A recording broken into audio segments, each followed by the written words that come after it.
Welcome to our channel. Choosing between term and whole life insurance depends on your goals and budget. Follow these step-by-step instructions to understand the differences and make the right choice. Step 1. Understand term life insurance, which provides coverage for a specific period like 10, 20, or 30 years. It pays benefits only if you die during the term and has no cash value. Step 2. Learn about whole life insurance, which provides lifetime coverage with level premiums and builds cash value you can borrow against or withdraw. Step 3. Compare costs between the two. Term life is significantly less expensive, often 10 to 15 times cheaper than whole life for the same death benefit amount. Step 4.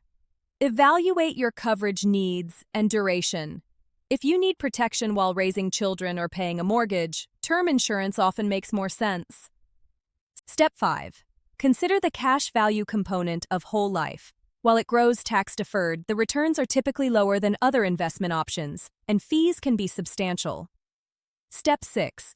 Calculate whether you could buy term and invest the difference by purchasing cheaper term insurance and investing the premium difference in retirement accounts or other investments. Step 7. Review your overall financial situation.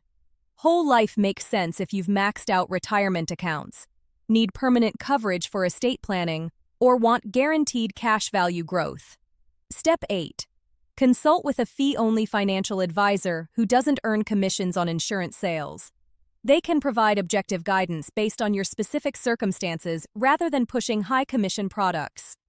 Don't forget to like this video and subscribe to our channel.